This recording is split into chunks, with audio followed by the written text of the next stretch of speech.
Oh iya, sebelum Bu Nina masuk ke materi, Bu Nina review dulu karena kemarin kita sudah di Zoom membahas mengenai apa sih sebenarnya layout itu gitu ya. Teman-teman pasti masih ingat kalau layout itu adalah elemen-elemen desain yang ditata dengan mengacu kepada prinsip-prinsip desain yang ditujukan untuk media tertentu dan dia pasti membawa sebuah konsep atau pesan. Terus kenapa sih kok layout itu harus dipelajari? Layout itu harus dipelajari karena untuk bisa menghasilkan sebuah media komunikasi visual yang memiliki keterbacaan visual yang tinggi dan juga bisa mendapatkan atensi dari para audiens itu membutuhkan ilmu. Kita lihat tampilan di samping ini ya, antara yang kiri dan yang kanan. Semua elemen-elemennya ini sebenarnya sama, tapi ketika ditata dengan cara yang berbeda, efeknya juga berbeda. Kemarin kita juga sudah membahas itu.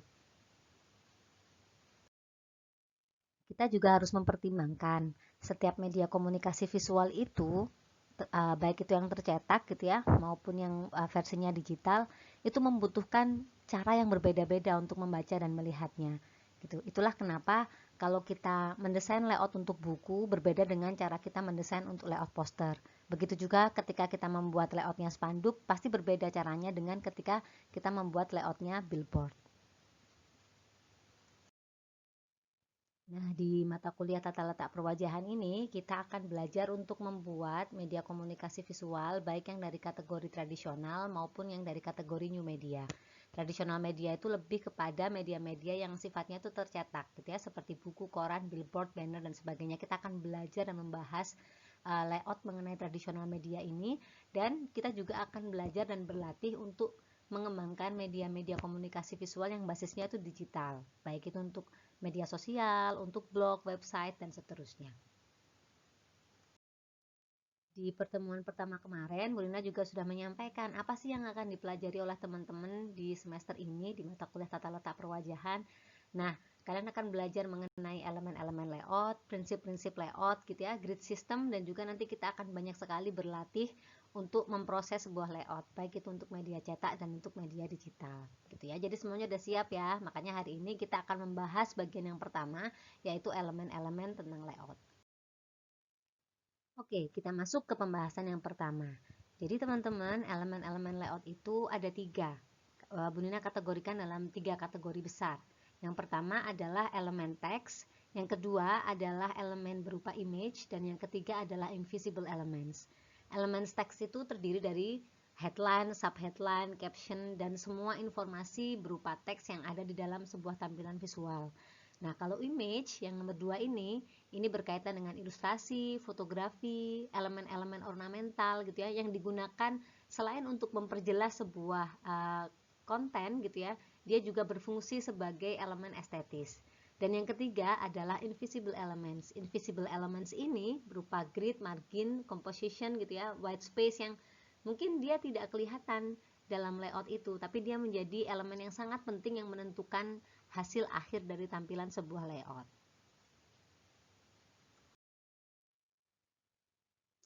Nah, oke teman-teman, kita perhatikan ya, ini di depan sini di layar ini kita melihat ada tampilan sebuah cover buku yang judulnya tuh Sugar Nation.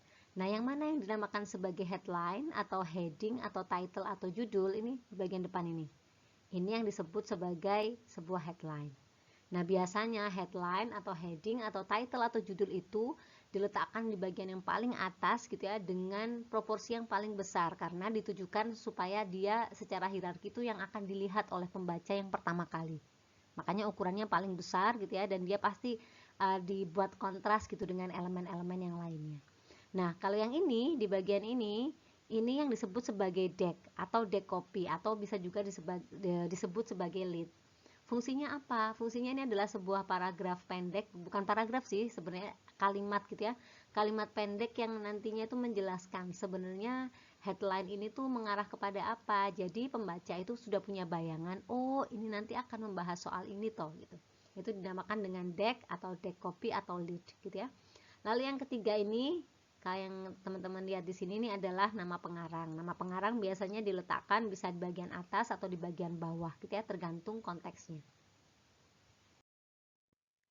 Nah, kalau tadi itu kan tampilan cover buku. Nah, sekarang kita coba untuk membahas tampilan dari sebuah surat kabar, ya, ini The Daily Times. Nah, teman-teman masih ingat bagian yang paling atas ini namanya apa?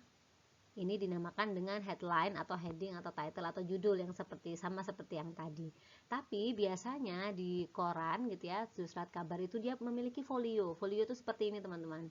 Jadi dia kayak ada halaman-halaman yang menjelaskan lokasi-lokasi dari satu pembahasan gitu. Jadi sudah ada kayak panduan. Jadi kalau kita lihat mungkin kalau di dalam buku itu namanya daftar isi gitu ya.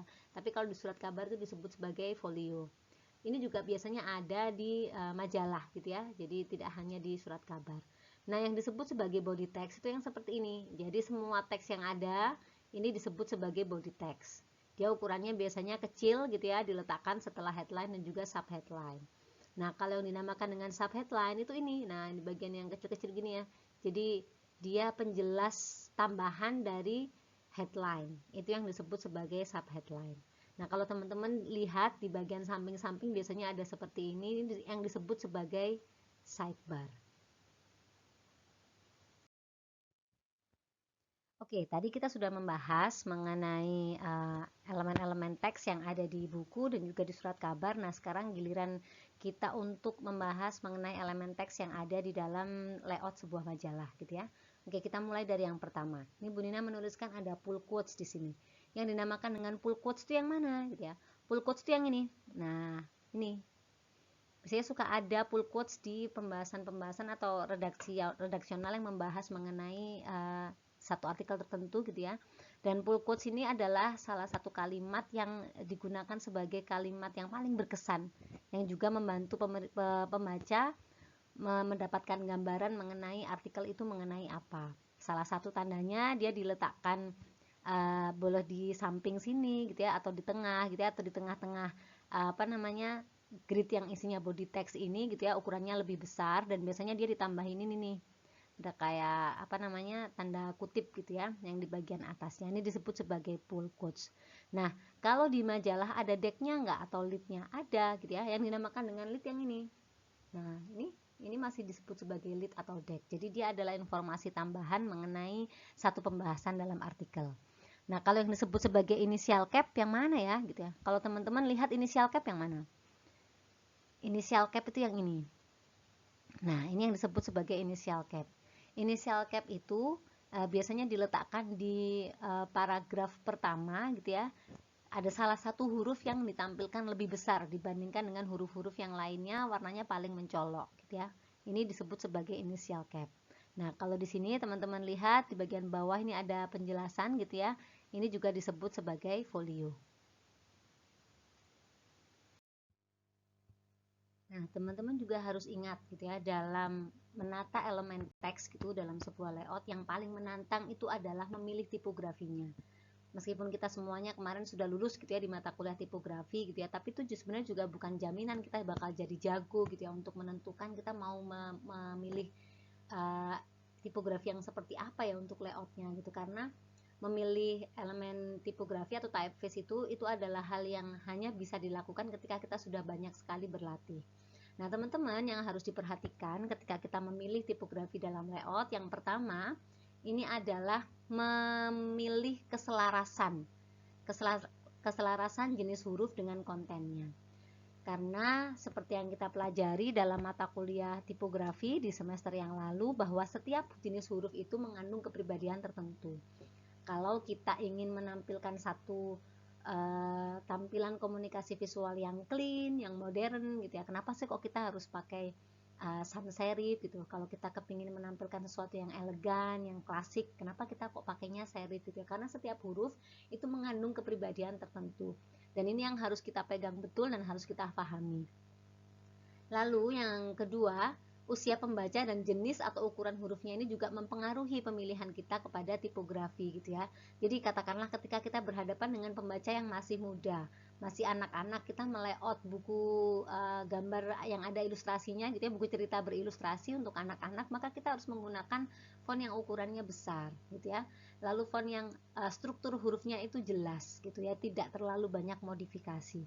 Begitu juga kalau kita berhadapan dengan pembaca yang usianya mungkin sudah lanjut gitu, ukurannya gitu, dan juga jenis hurufnya itu kita harus perhatikan karena usia itu juga menentukan kenyamanan membaca dalam sebuah media.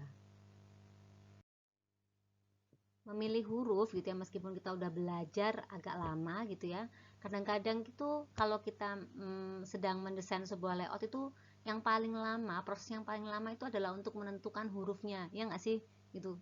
Pernah nggak punya pengalaman kita kayak udah berhadapan lama sama layar komputer gitu, tapi kita cuman jatuhnya tuh cuman milih-milih huruf yang sesuai yang mana ya gitu ya, kita dibikin galau dengan pilihan huruf yang sudah terlalu banyak kalau zaman sekarang. Kalau zaman dulu kan pilihan huruf ketika Bu Nina kuliah nggak seperti sekarang, tapi kalau sekarang itu kan teman-teman dihadapkan dengan tantangan pilihan font yang begitu banyak, dari satu familia typeface itu bisa banyak sekali, dan teman-teman bisa jadi menghabiskan begitu banyak waktu untuk bisa memilih font yang tepat gitu ya. Nah, ini Bu Nina berikan contoh beberapa huruf sans serif yang mungkin sangat aman untuk dipakai dalam layout gitu ya. Yang pertama ini adalah Open Sans. Dia secara struktur dia bagus, keterbacaannya bagus gitu ya, jarak antar hurufnya juga sangat mudah untuk ditata atau kerningnya mudah ditata, sehingga huruf ini tuh adalah huruf yang juga banyak sekali dipakai. Selain Open Sans ada Lato gitu ya, dia lebih slim sedikit gitu ya dari Open Sans, meskipun tipis tapi keterbacaan visualnya baik. Nah, kalau Oksigen gitu, kalau kita lihat mungkin kerningnya dia agak berbeda dengan Open Sans dan Lato, tapi dia juga dengan fontnya yang tanpa kait gitu ya, dia memiliki keterbacaan yang baik. Nah, teman-teman kalau seumpamanya nih lagi mati gaya gitu ya, dan lagi mungkin nggak mood lah milih-milih font yang ini bisa digunakan ketika kita berhadapan dengan konten yang memang cocok gitu ya, dengan huruf-huruf yang tipenya itu sans serif. Nah, teman-teman lalu bagaimana gitu ya dengan tipe huruf yang serif atau roman gitu ya, milihnya yang mana ya yang baik gitu ya. Kalau sudah belajar tipografi ya jangan dong kalau seumpamanya kita lagi bikin karya desain gitu lalu pakainya Times New Roman aja gitu ya. Ya bukannya Times New Roman itu salah gitu ya, tapi karena kita punya pilihan font yang lain, silakan teman-teman mengeksplorasi jenis huruf serif atau roman yang berbeda. Ini Bu Nina kasih beberapa contoh gitu ya. Teman-teman bisa pakai Merriweather gitu, ini bentuknya ini mungkin sedikit mengingatkan kita pada jenis font yang Cambria gitu ya, yang bawaannya Microsoft biasanya. Nah, ini hurufnya cantik gitu ya, tidak terlalu langsing gitu, tapi keterbacaannya baik dan kaitnya itu nggak terlalu mengganggu tampilan visualnya. Lalu ada Source Serif Pro yang bentuknya seperti ini gitu ya.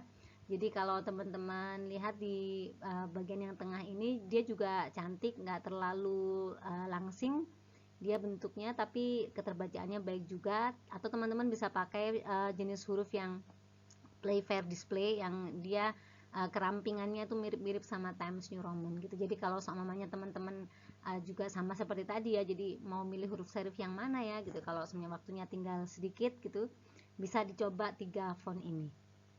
Tapi ini bukan berarti kalau bikin karya tata letak perwajahan harus pakai font-font yang direkomendasikan Bu Nina loh ya. Ini cuma contoh gitu ya.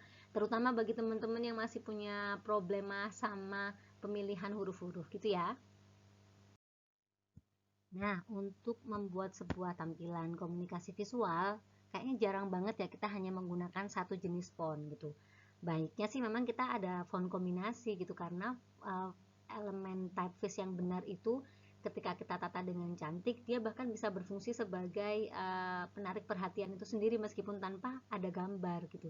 Jadi font combination itu juga salah satu hal yang harus diperhatikan ketika kita memilih font, 2 font atau lebih gitu ya, yang typeface-nya berbeda, familianya berbeda, yang kita gunakan untuk menyampaikan sebuah pesan. Oke, yang pertama teman-teman, yang harus diperhatikan ini adalah font weight gitu ya, atau berat gitu ya sebuah font. Nah, perbedaan berat huruf yang terlalu mencolok itu ya, itu akan menyebabkan huruf yang tipis tidak terbaca. Kebanyakan kan seperti ini nih contoh konteksnya seperti ini. Ini kan kombinasi antara font yang tebal dan juga yang tipis. Dua-duanya masih tetap terbaca nggak? Relatif terbaca gitu, karena tidak ada font yang terlalu tebal gitu ya, yang membuat font yang kecil ini menjadi tidak terbaca. Nah, font weight ini juga harus kita perhatikan supaya tidak ada teks yang kemudian menyebabkan tidak terbaca karena terlalu tipis gitu ya, karena ada salah satu teks yang kita tampilkan terlalu dominan beratnya gitu ya. Lalu yang kedua, kontras gitu ya. ukuran font itu ada, menentukan ukuran font itu juga perlu latihan, perlu banyak melihat referensi.